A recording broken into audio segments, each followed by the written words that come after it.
parler beaucoup, manger l'argent, voyager beaucoup seulement, mais travailler beaucoup, créer des choses, emploi des jeunes, non, non, non. Les dirigeants africains, les dirigeants sont comme ça. Les grandes gueules. De vous retrouver en ce mercredi. Bienvenue, si c'est maintenant que vous nous rejoignez sur Radio Espace. Vous nous écoutez à la radio, vous nous regardez également sur Espace TV tous les matins. Mesdames et messieurs, l'actualité décryptée à 380 degrés, c'est le but qu'on s'est fixé à travers cette émission. Les grandes gueules sur notre antenne depuis plus de 13 ans, il faut le faire. Merci à vous qui nous rejoignez évidemment sur nos antennes régionales du côté de Bokeh. Vous nous écoutez là sur 99.7, même fréquence à Labé, à Kindia, en Zérékoré. Si vous êtes du côté de Cancan, 99 tout simplement en modulation de fréquence. L'émission à retrouver évidemment tous les soirs également sur notre radio jeune, la deuxième évidemment du groupe Adafo Média, Suite FM 99.1 ici à Conakry. Merci à Sola Média qui relaie cette émission sur Facebook entre autres. Vous nous regardez également sur Twitter. Bienvenue si c'est maintenant que vous nous rejoignez, mesdames et messieurs. On décrypte l'actualité avec vous jusqu'aux portes de 11h avec l'équipe du jour. Bienvenue, bonjour Mafoudia Bangoura. Bonjour Lamine, bonjour à tous. Bonjour mon cher Kourouma. Bienvenue. Bonjour Ahmed. mon cher Lamine, toujours 13 ans, toujours imité, jamais égalé comme on dit. Terrible. Bien, bonjour mon cher le président Daouda Mohamed. Bonjour Lamine, bonjour à tous, mais il faut déjà dire au grand frère Ahmed qu'il porte des treillis et ça c'est contre la loi. Il n'est pas militaire, Bien. Il n'est pas policier. Alors, attends, je vais lui répondre. Quand il porte des treillis, c'est contre la loi. Bon alors Bien. vas-y, attends Lamine, Bonjour. excuse-moi Lamine. Bonjour Lamine et bonjour à tous. D'entrée. Vas-y. Alors, je t'explique. Ça, c'est pas un treillis, d'une part. Ça, c'est une marque de vêtements, d'accord. Et puis, deuxièmement, je me sens sexy dedans. Donc, Voilà. fatala. Au moins c'est dit, hein, voilà. Et le Sili joue cet après-midi. Mon cher Paul, bonjour. Bonjour Lamine, bonjour à tous. Quel enseignement tirer, mon cher Paul? Oui, c'est un match qui a une saveur assez particulière parce que clair. oui, c'est une rencontre de la 5e journée de la campagne éliminatoire pour la Coupe d'Afrique Cameroun 2022, il faut le rappeler. Le Sili qui a déjà tous ses joueurs cadres en sa possession, qui a pris son QG à quelques encablures du stade général Lansana Conté Nongo.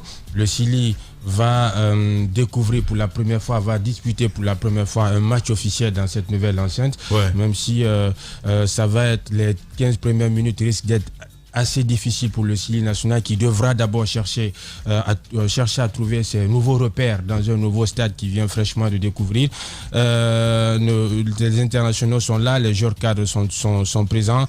Maintenant, on est sous pression, on est acculé après la disqualification du Tchad par la Confédération africaine de déposséder la Fédération tchadienne de football de son pouvoir délégataire. Par conséquent, la Fédération n'a pas mandat de prendre parole, de parler ou de prendre part à aucune réunion au nom du Tchad.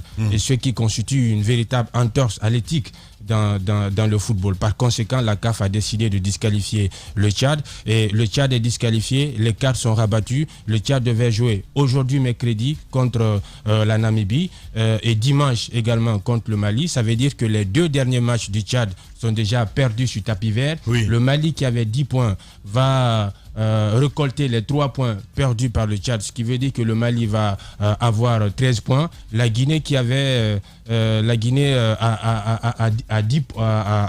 8 points et la Namibie qui avait 3 points qui devait jouer contre le Tchad le dimanche va récolter les 3 points perdus par le Tchad, ce qui veut dire que la Namibie a 6 points, donc à 2 petites unités de la Guinée, ce qui veut dire qu'on est sous pression, on est acculé et cet après-midi c'est un impératif catégorique pour le Sili national de profiter du droit du sol pour maximiser ses chances de retrouver les prochaines phases finales de la CAN. Ouais, une équipe recomposée, dit-on, hein, on va le dire comme ça parce qu'il y a beaucoup de locaux. Hein. Oui, une équipe recomposée, composée de joueurs locaux qui ont été valablement récompensés de leur très belle performance au récent championnat d'Afrique des Nations qui s'est joué de côté donc du Cameroun. Inutile de bander les muscles depuis leur retour triomphal ici au stade à l'aéroport. Le ministre d'État des Sports Bantamasso avait martelé, il avait insisté que désormais, on ne va pas faire venir un joueur ou des joueurs au sein de l'équipe nationale qui n'ont pas le cœur, qui n'ont pas cette opiniâtreté, qui ne mouillent pas le maillot,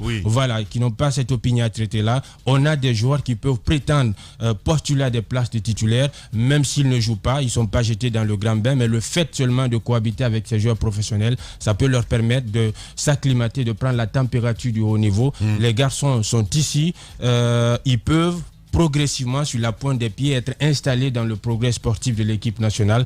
Je pense qu'on a une très belle équipe, d'où l'intérêt de viabiliser les compétitions domestiques dont nous disposons, notamment le championnat et la coupe nationale. Justement, qui parle de foot, donc parle de famille, si on peut se me dire ainsi, Paul. Ça me rappelle un petit peu, on se rappelle un petit peu de l'équipe de France, entre autres quand on a appelé Zidane en renfort, et c'était d'ailleurs la dernière de Zidane. J'ai l'impression que notre équipe nationale se ressemble un petit peu à cette génération-là aujourd'hui, parce que évidemment il y a les locaux qui viennent dans l'équipe, il y a les titulaires, je pense à Naby Keïta entre autres. Comment faire aujourd'hui pour cette intégration, pour que ces joueurs, je parle des locaux, du Roya entre autres, puissent mais vraiment avoir le cœur à se dire ok, on est avec les grands et on va s'habituer. Les joueurs locaux qui sont convoqués, ils sont conscients qu'ils sont relativement immatures et que même s'ils ne sont pas d'entrée alignés, ils ont besoin d'apprendre auprès de leurs aînés que sont les Naby Keïta et autres. Maintenant, c'est au sélectionneur DJ Six de mettre sa véritable patte en termes de management, faire un savant mélange entre ces néophytes qui viennent fraîchement de découvrir la sélection à ces aînés-là, pour permettre à ces garçons non seulement de gagner en confiance, de prendre la confiance, mais aussi de les intégrer. On a quand même des joueurs qui sont très connectés, c'est-à-dire des joueurs qui ont cette faculté-là de faire briller les autres, comme les Naby Keïta, Deco et autres là. Je pense qu'avec un bon management, ces garçons-là, ils peuvent prétendre à des places de titulaires, ils peuvent être intégrés progressivement dans le projet sportif du Sili, sauf que on a un sélectionneur malhabile en communication, malencontreux dans ses justifs en termes de choix, et puis parfois qui fait des choix sur aucune base sportive. Qu'est-ce qu'il t'a fait, Paul? Justement. Non, il n'a rien fait. Mafoudia, qu'est-ce qui peut être la clé du match aujourd'hui? Quel pervers! Qu'est-ce qui peut être la clé du match aujourd'hui, Mafoudia? Tu regardes le foot quand même, Laisse-moi copier ce qu'il a dit rapidement. Il faut que l'entraîneur fasse les bons choix, et c'est justement dans ce cadre que moi je voulais te poser la question. Mais Lamine étant ce qu'il est, il vient de faire moi. C'est du, ma petite sœur, c'est du pur sexisme, non, je suis contre. Je te dis, Lamine, il est incroyable, mais je suis habitué. Alors, ce que je voulais savoir, c'est justement, tu parlais de l'entraîneur, qu'est-ce qui pourrait aujourd'hui, quels pourraient être les mauvais choix à ne pas faire, et quels pourraient être les bons choix à faire aujourd'hui pour qu'on puisse aller avoir cette victoire? Excellente question, bravo. Alors, il faut rappeler que on n'a pas droit à l'erreur. Alors on n'a pas du tout. C'est un impératif. Il faut forcément s'imposer cet après-midi, même si le Mali est d'office qualifié. On sait de tout temps que les rencontres entre les voisins immédiats, que sont les Maliens, les Ivoiriens, les Sénégalais, ça offre toujours une belle empoignade. C'est des matchs très enlevés qui vont être âprement disputés, donc il y a forcément de l'électricité en l'air. Maintenant, DJ Six, je suis pas dans, je peux pas aller avec exactitude dans sa tête pour dire quelle va être la composition de cet après-midi, mais je sais qu'il a quand même un effectif assez garni, assez fourni, qu'il a réussi, malgré les contraintes liées au coronavirus, malgré également le refus de certains clubs de libérer les joueurs, mais il a réussi, lui et toute la fédération, toute l'équipe fédérale, ils ont réussi quand même à avoir la main sur tous les joueurs cadres. Maintenant, c'est à lui d'aligner une très bonne équipe, une équipe qui peut, dès l'entrée, est-ce que finalement notre chance réside dans le fait que ces joueurs que vous appelez cadres entrent?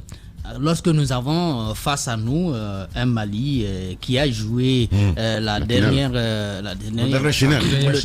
dernier CHAN, me dit que c'est cette équipe-là qui vient à Conakry, ce qui veut dire qu'il y a un esprit de collégialité qui ne fera pas défaut au sein de l'équipe du Mali.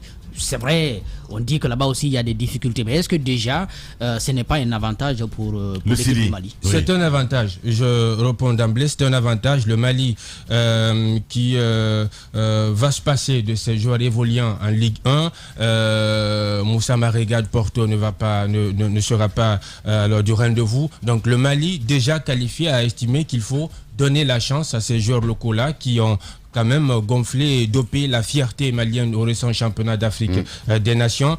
Vous savez, le Mali est dans une espèce de constant générationnel. C'est pratiquement la même ossature pour toutes les catégories, pour toutes les sélections, toutes catégories confondues. Les garçons, ils se retrouvent même les yeux bandés sur le terrain. Ce sont des garçons qui dégagent une espèce d'insouciance qui peut devenir une arme redoutable pour son adversaire.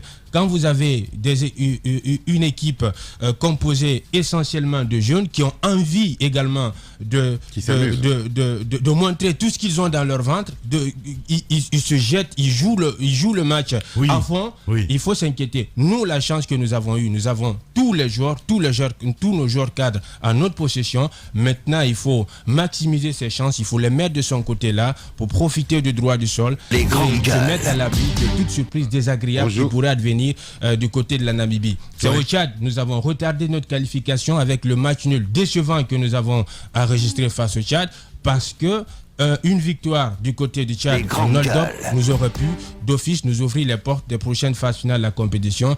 Mais le Sili national, habitué à ce fait, c'est une équipe qui gagne difficilement. Mais c'est une équipe requinquée. Il faut le rappeler, c'est très important. C'est une équipe requinquée, mais c'est une équipe qui gagne difficilement et rarement sans encaisser de but. Il est vraiment pessimiste ce matin. Non, je ne suis pas pessimiste, c'est une évidence. Le Chili, c'est une évidence, Lamine. Le Chili, quand il joue, il faut faire très attention. Il ne faut pas afficher un optimisme très béant. C'est un Chili national. Il faut le faire avec beaucoup de réserve parce que autant on peut marquer, autant on peut également encaisser. On a vu face à des équipes, par exemple, de seconde zone ou bien des équipes, disons, de petit calibre comme le Tchad, comme la Namibie, comment nous avons peiné à nous imposer, à imposer notre projet de jeu, notre philosophie de jeu. Je comprends, c'est l'esprit gagneur, c'est très important. Au-delà de l'esprit gagneur, il y a aujourd'hui notre ADN qui risque d'être travesti avec une philosophie de jeu qui est complètement méconnaissable. On a vu, par exemple, à l'aller contre le Mali, comment nous avons joué. On aurait dit une équipe qui a changé de maillot en seconde période. En première période, on a joué avec un système ultra défensif de véritables cadenations. Qu'est-ce qui s'est passé dans les coulisses des vestiaires? Il y a Kaba Diaoria qui a pesté contre le coach derrière. Mais nous, on n'a pas l'habitude de jouer comme ça. On aime se faire plaisir avec le ballon. Le salut ne viendra que par un jeu porté vers l'avant. Le coach, il a compris, il a réaménagé son schéma de jeu et au retour, on est allé agresser cette équipe malienne, les provoquer, les empêcher dans leur initiative offensive et ça nous a permis de ramener un nul précieux du côté donc du Mali. Il faut faire très attention parce que pour le moment, la véritable identité du Chili est vraiment méconnaissable avec ce sélectionneur du En parlant d'identité, mon cher Paul, c'est très important de poser cette question. On a vu cette sortie de ce jeune qui se comparait un petit peu à Naby Keïta, entre autres. Je veux dire, il y a des têtes fortes dans l'équipe. Est-ce que le sursaut peut venir un petit peu de l'orgueil, interroger, toucher un petit peu, mon cher Ahmed Kourouma, à dire, ok, on est là, on est chez nous et on peut gagner. Non, mais la règle dans le sport, je pense que c'est de bousculer les aînés. Ben alors, justement, il l'a fait avec maladresse. Renverser la table. C'est renverser la table, c'est de prendre sa place et la mériter. Maintenant, moi, je vais bander les muscles, je vais avoir un optimisme BA parce que j'aime voir le Chili national jouer, je suis très patriote. Maintenant, j'ai une question pour Paul. Le patriotisme ne se revendique pas, Ahmed. On en a marre. Pourquoi tu montes en pression là? Calme-toi, tu vas me faire une crise cardiaque. Non, pas du tout. Ça commence à bien faire là. Calme-toi. Mais voilà, mon cher. Calme-toi, tu vas me faire une crise cardiaque. Vas-y, Ahmed. Bon, donc j'ai une question pour toi, Paul. Non mais sans déconner, tu vas me faire une crise cardiaque. Calme-toi. Je suis inquiet pour toi. Vas-y, pose la question. Bon, la question. Si, là justement, j'ai une question. Donc ma question, mon cher Paul, c'est quelles sont les forces en présence? Et quand tu dis que on n'a pas l'habitude de jouer comme ça, d'ailleurs tu reproches en général, en gros à Didier Six d'avoir pratiqué en première mi-temps un jeu très défensif, donc d'avoir cadenassé la défense, et ensuite d'avoir le football qui est le nôtre, le football qui ressemble au celui des Brésiliens, offensif, dribbleur, avec des passes, etc. Quelle est aujourd'hui la clé, à ton avis, du match? Voilà. Alors, la clé du match... la composition de l'équipe. Pour le moment, on n'a pas la composition probable, mais ce qui est évident, c'est que les joueurs cadres pourraient être d'entrée alignés, notamment Naby Keita, Amadou Diawara, au milieu de terrain, Madi Camara également, qui sont quand même très étincelants dans leurs clubs respectifs. On joue à domicile, même si on va être, c'est vrai, de cette ferveur populaire, parce que c'est un Sili quand même qui aurait bien aimé communier avec son public, parce que le public, c'est quand même une seconde âme d'une équipe et qui peut sonner la révolte. Il n'y aura personne dans le stade? Non, il n'y aura pas de public au stade. Ce sont les restrictions de la CAF. C'est un match qui va se jouer à huis clos. Justement, même les différents médias, c'est une seule personne par organe. On joue à domicile. Ça, c'est un premier avantage, même si le football s'en fiche éperdument de ses valeurs préétablies. Jouer à domicile, bon, il n'y a pas de cadre géographique. Ça n'a pas d'avantage aujourd'hui de jouer à domicile. Oui, jouer à domicile, ça n'a pas d'avantage. Maintenant, on a quand même tous nos joueurs cadres à notre possession. Ça, c'est un acquis. On s'est battu après moult tractations. On a réussi quand même à avoir tous ces joueurs cadres-là avec nous. Ça, également, c'est un acquis. Et le fait qu'on soit sous pression, parce que c'est là le Sili national peut être très menaçant, c'est quand le Sili généralement est acculé, quand il est dos au mur, c'est là le Sili joue comme des morts de faim et il se donne à fond. Il mouille le maillot. Exactement, il mouille réellement le maillot. On est sous pression, on est acculé. Il n'y a que 2 petites unités qui nous séparent de notre poursuivant direct qu'est la Namibie. Et le Sili aujourd'hui est conscient de l'enjeu que revêt cette rencontre-là. Et le salut pour. Quel avait été le résultat avec la Namibie La Namibie, ici au stade de 28 septembre, on avait gagné 2 buts à 0. Le match retour est prévu pour le dimanche. On va aller les taper en Namibie, c'est bon. Attention, c'est le Sili. On va les taper. C'est le Sili. On va gagner avec notre détermination. On va gagner avec nos forces. C'est DJ Six qui le dit, mon cher Paul. Bon, vous savez, moi, quand DJ Six parle, sincèrement, je préfère le voir à l'œuvre que de l'entendre parler. Parce qu'il est malhabile en communication, il se rend tellement coupable. Dire qu'il est malhabile en communication, je comprends pas. Quand vous avez un sélectionneur qui a du mal à justifier ses choix, quand vous avez un sélectionneur qui recrute un joueur sur aucune base sportive, quand vous avez un sélectionneur qui tente tant bien que mal d'établir une relation malencontreuse entre la taille et le talent, parce que Messi est court, il n'a pas le talent, ou bien parce que Ibrahim Zlatan est longiligne, donc il n'a pas le talent. Quand vous avez un sélectionneur qui dit que je suis en contact permanent avec tel ou tel joueur, alors que dans les tuyaux, il est en train de démarcher pour avoir le numéro de ses joueurs, ça laisse à désirer. Évidemment. Quand vous avez un sélectionneur qui dit j'ai fait appel à ce joueur parce que j'ai parlé avec son papa, parce que son papa était un grand joueur. Quand vous avez un sélectionneur qui dit j'ai coché le nom de ce joueur sur la liste, mais le président m'a dit d'attendre, alors que le sélectionneur il doit assumer ses choix. Quand il parle, moi, j'aimerais plus le croire à l'œuvre que quand il parle. Bien, Paul Fatia Tunkara, évidemment, le match c'est ce soir, c'est bien dit. Oui, le match c'est à 16h au stade général Lansana Conté de Nongo. Un match qui va se jouer à huis clos. Un impératif catégorique pour le Sili de s'imposer pour espérer revoir le Cameroun en 2022. Voilà, allez, merci beaucoup mon cher Paul. Merci l'ami. D'être passé dans cette émission. Merci. Les grandes gueules sur Radio Espace. Vivez une fête sensationnelle, mortelle, exceptionnelle. Multidimensionnelle peut-être? Non, désolé. Ah, d'accord. Ce modèle d'annonce, il n'y a que Adafo Média pour le faire. Pour toute information, contactez-nous 628 06 06 60. Adafo Média. Et si vous commenciez maintenant? Vous avez accès à cette émission grâce à vous. Merci de votre fidélité, mesdames et messieurs. Espace TV relaie également l'émission tous les matins. Nous vous donnons rendez-vous à la une. On s'intéresse à l'actualité. Focus ce matin sur un chercheur pour parler évidemment de la recherche dans le domaine médical. Et c'est Alpha Keïta, l'épidémie d'Ebola évidemment qui a tué plus de 3000 Guinéens entre 2014 et 2016. Le préoccupe et c'est jusqu'en 2015 la maladie donc a échappé donc au contrôle des autorités sanitaires du pays, qu'il a trouvé la nécessité d'approche un peu plus sur le virus et qui a ressurgi donc cette année encore en Guinée forestière. Il ne veut pas se contenter des déclarations déjà entendues s'il n'a pas fait d'études véritables sur la souche et l'agent vecteur.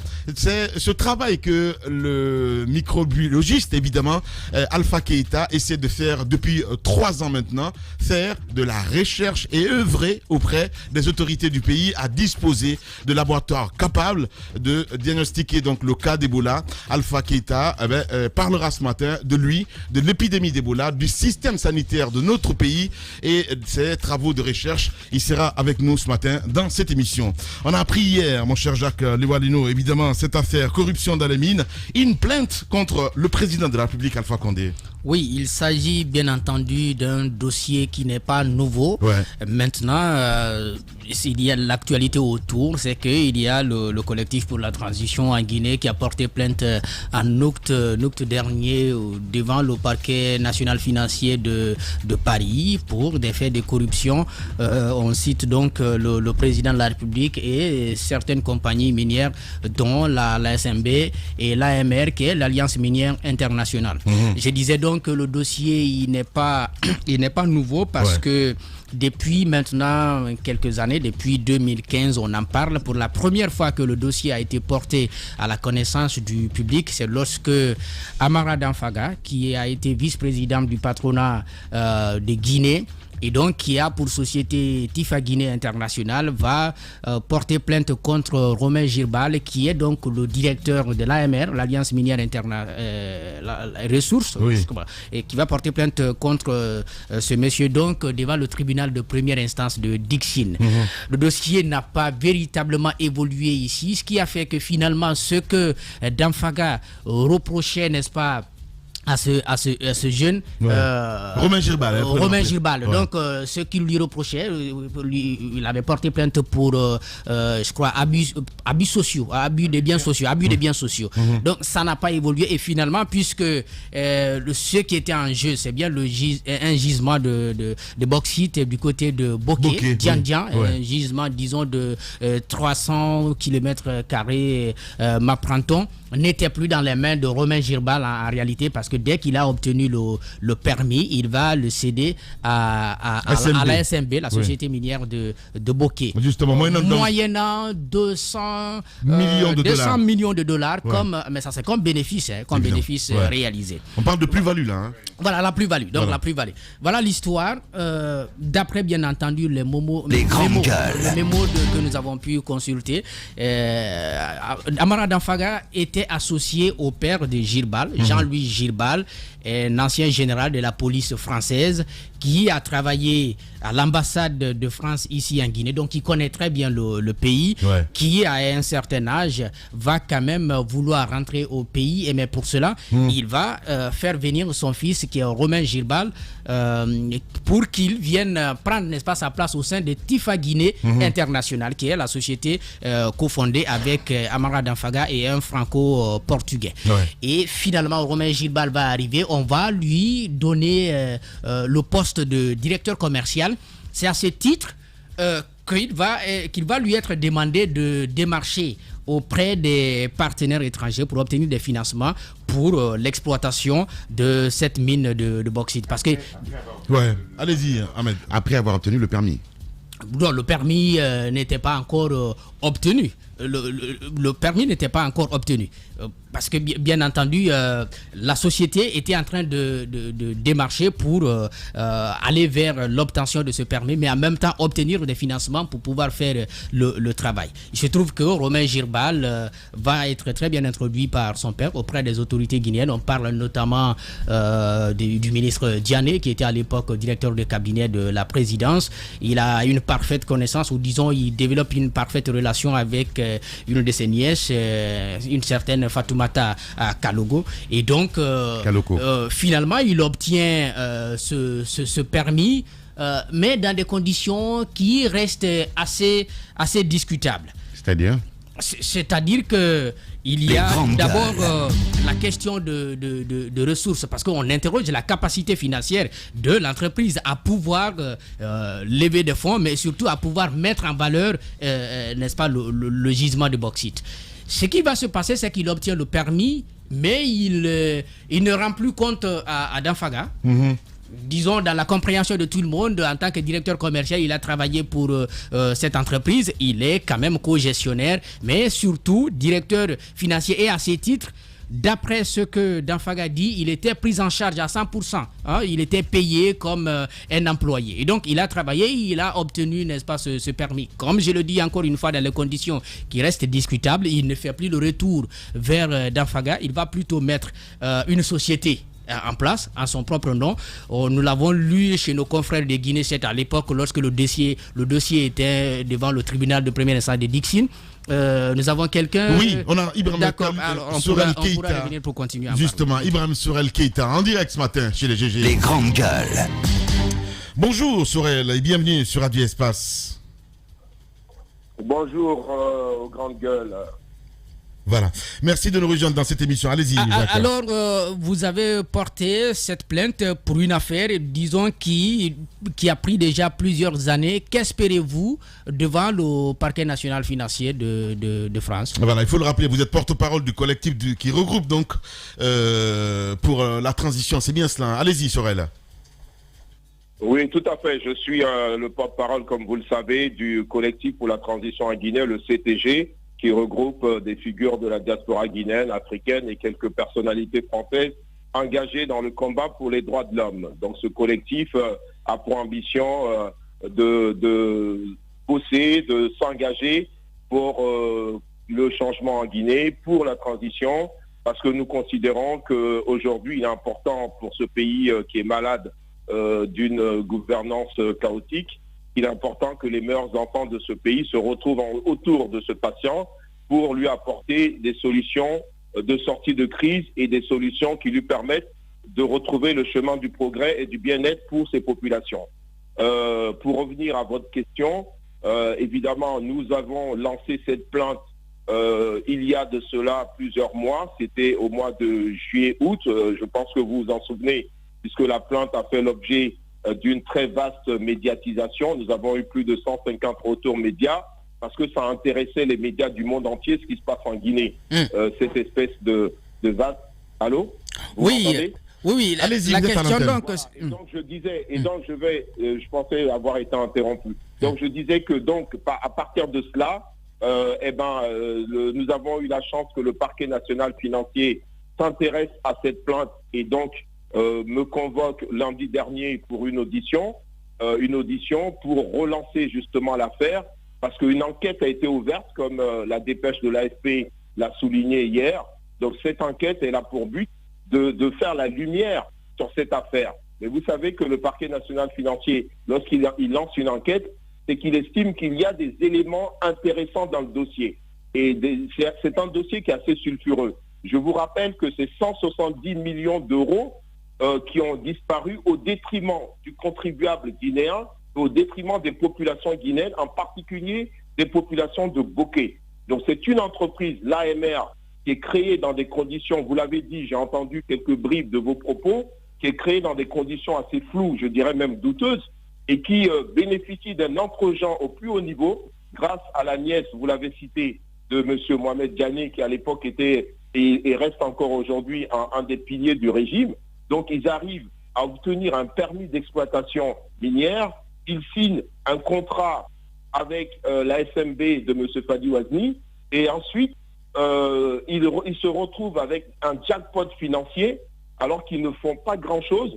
Ils s'appellent Alliance Minière Responsable, mais ils se comportent de manière irresponsable puisqu'ils prennent beaucoup d'engagements au niveau des populations de Bokeh, notamment en termes de création d'emplois, en termes de gestion de la biodiversité, de la qualité de l'eau, et ils ne font rien des engagements qu'ils prennent.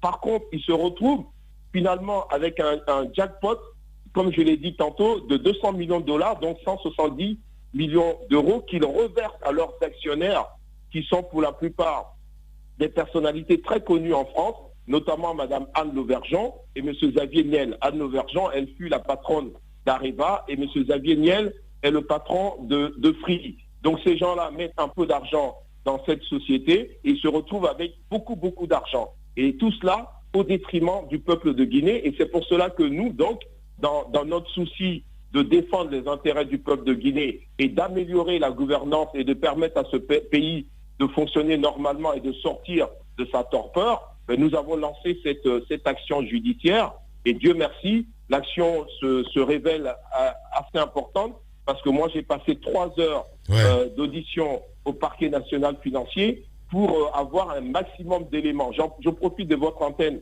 pour lancer l'appel à tous ceux qui se sentent concernés par cette affaire.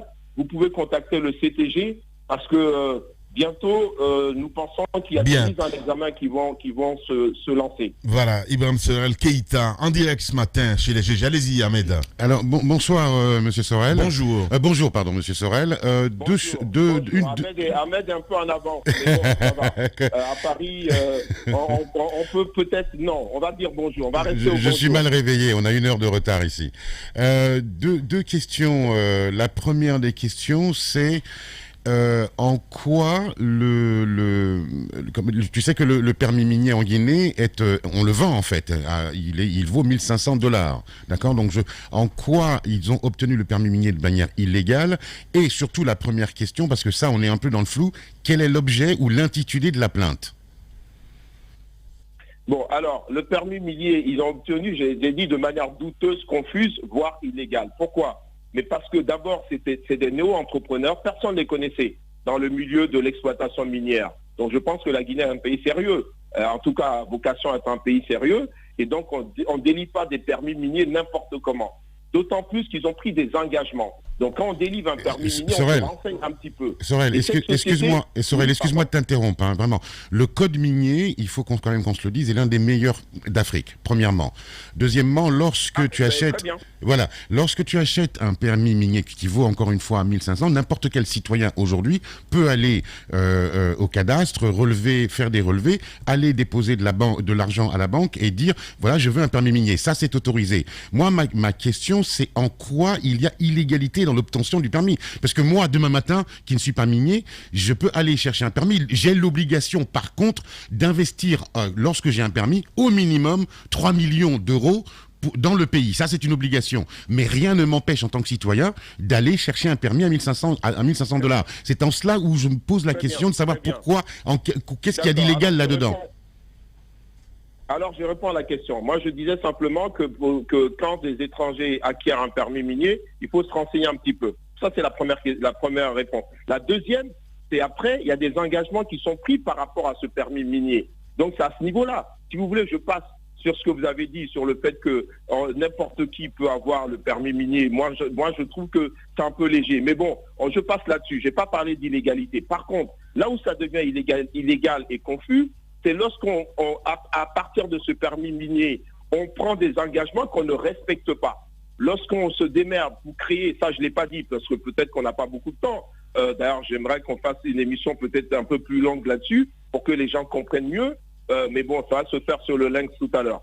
Et donc, moi, ce que je voulais dire, c'est que sur Rock Ocean, je ne sais pas si vous avez entendu parler de cette société offshore qui s'appelle Rock Ocean, qui a été créée par eux pour justement procéder à des trafics fiscaux qui, moi je me permets de le dire, hein, il y a eu des transferts de fonds de Rock Ocean à hauteur de dizaines de millions d'euros au profit de l'AMR sans taxes et impôts. Parce qu'à Hong Kong, justement, les dividendes ne sont pas imposés. Donc aujourd'hui, et je vais aller très loin, en vous disant que le parquet national financier soupçonne une sorte de fraude fiscale.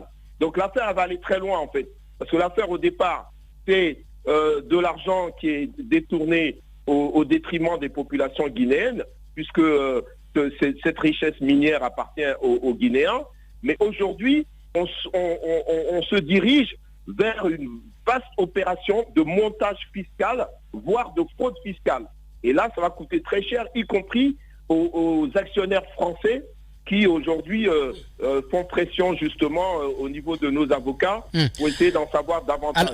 Nous sommes harcelés en ce moment. Je posais la question, ce que vous espériez finalement à travers cette plainte, puisque vous portez plainte notamment contre le président de la République, mais également contre certaines sociétés. Et là, vous parlez de l'AMR et de la société minière de Bokeh. Au bout du bout, qu'est-ce que vous voulez obtenir? Est-ce que c'est l'annulation de ce contrat ou finalement la prise en compte, puisque vous appuyez beaucoup là-dessus, la prise en compte des besoins des populations impactées par les travaux de cette compagnie ou ces compagnies? Merci de la question. En fait, c'est un peu de tout ça. D'abord, la première chose, mais ça c'est un peu l'objectif de toute personne qui porte plainte, c'est faire la lumière sur l'affaire. Et ça, le parquet national financier, ils savent faire. Ils ont des fins limiers au niveau des enquêtes. C'est comprendre ce qui s'est passé. Ça, bien. C'est la première chose. La deuxième chose, c'est de rendre justice aux populations guinéennes. La troisième chose, compte tenu du fait que nous soupçonnons dans les actionnaires, parce que dans les actionnaires, je ne l'ai pas dit, il y a la nièce aussi de M. Mohamed Diané. Donc nous soupçonnons qu'une partie des personnes autour de Alpha Condé aient bénéficié aussi de cette espèce de montage financier. Donc ça, et avec la bienveillance, il faut le dire, du président de la République, parce qu'ils ont été reçus par le président de la République. Voilà. Donc ça nous pose problème, et donc nous allons faire en sorte que toutes les personnes qui sont mêlées à cette affaire-là puissent rendre compte à la justice et sauver. Je vous dis, c'est très important. Vous voyez bien ce qui se passe au niveau des populations guinéennes qui sont paupérisées à l'infini. Justement, donc, alors, mon cher Sorel, de retrouver leurs droits et leurs moyens. Voilà, mon cher Sorel, si je peux me permettre, évidemment, on a Maître Pierre-Olivier Sûr, qui défend Alpha Condé, il faut le rappeler, qui a critiqué l'instrumentalisation d'un combat politique. Qu'en dis-tu? Maître Sûr, heureusement, il s'est réconcilié, parce que nos avocats le connaissent aussi. Il était fâché avec Alpha Condé, il vient de se réconcilier avec lui, donc il fait de la surenchère. Il n'y a pas d'exploitation politique. Nous sommes un mouvement politique, mais vous savez bien, je ne suis pas un homme politique, mes amis ne le sont pas.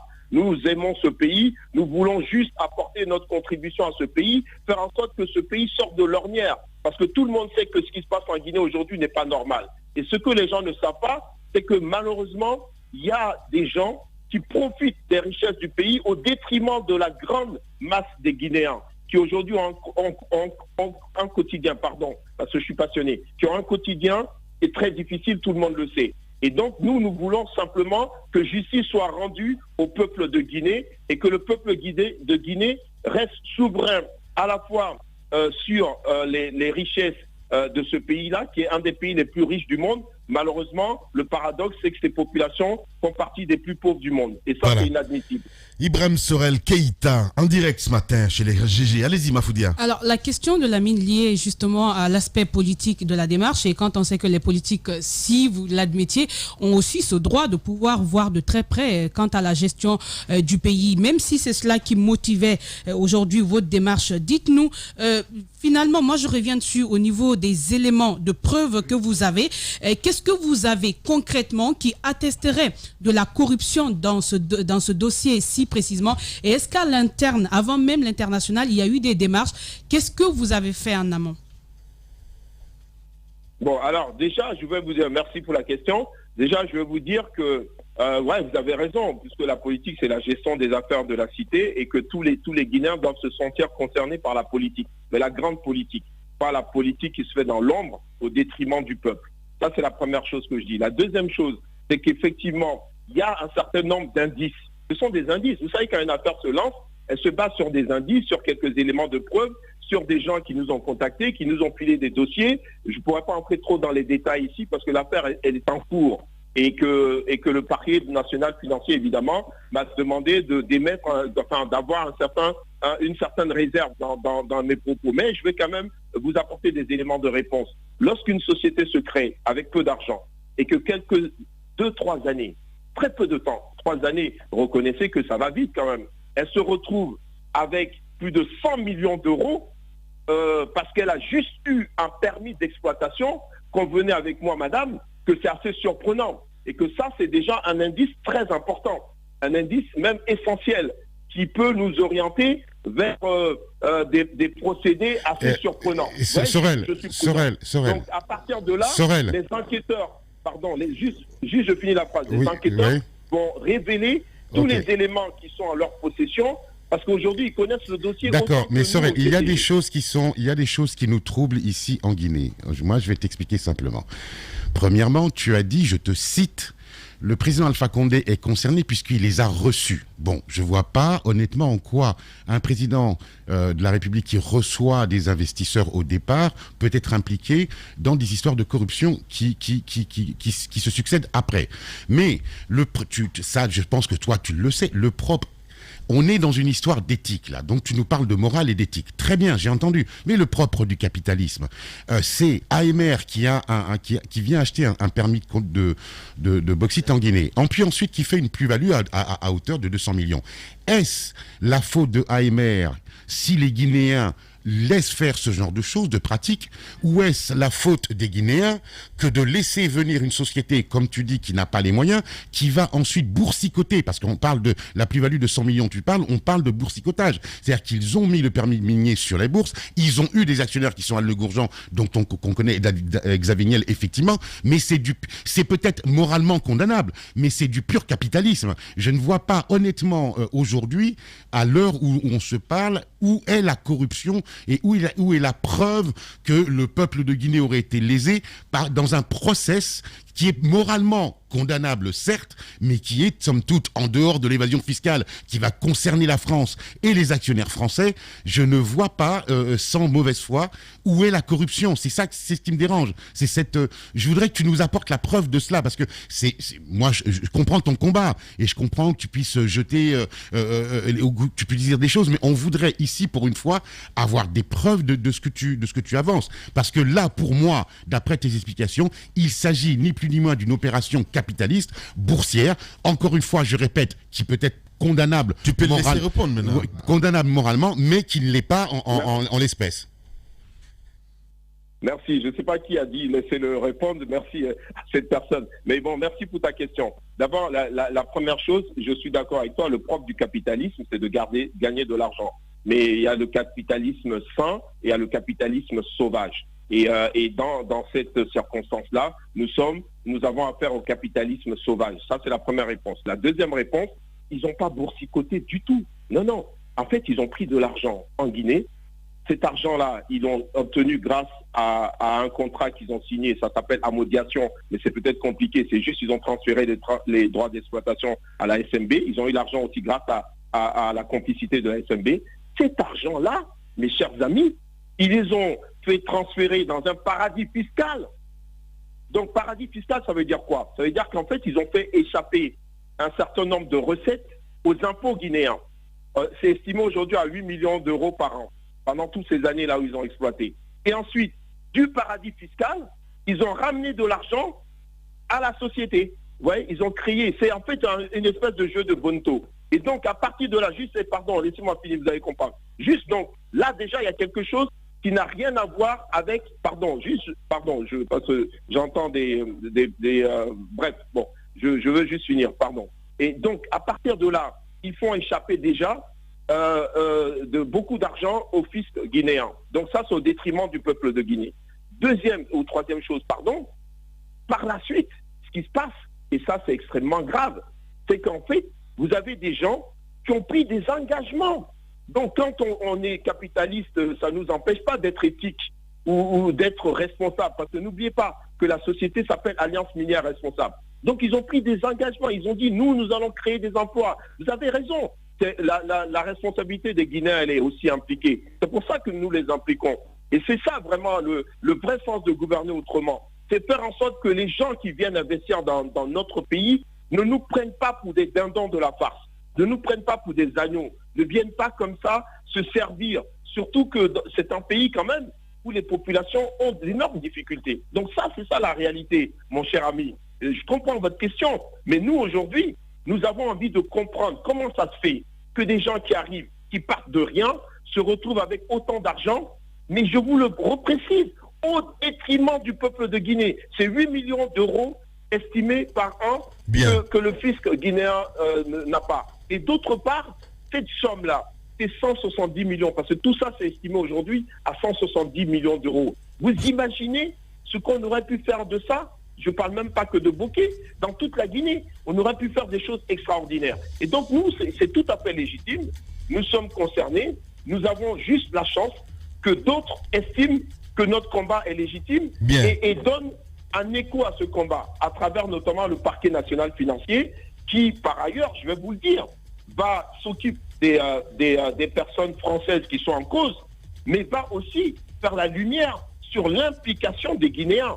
Parce que dans les Guinéens, évidemment, il y a M. Diané et sa nièce il y a Monsieur le Président de la République, parce qu'en fait, le Président de la République, c'est grâce aussi au fait qu'il les ait reçus, c'est grâce à sa bienveillance que tout cela s'est produit. Bien. Donc aujourd'hui, on est en droit de l'impliquer lui aussi dans cette affaire. Bien. Sans compter Merci. son fils aussi, qui est un ami, je le dis, de M. Romain Girbal, en tout cas qui a pris côté à un moment donné avec M. Romain Girbal et M. Thibault Launay. Voilà.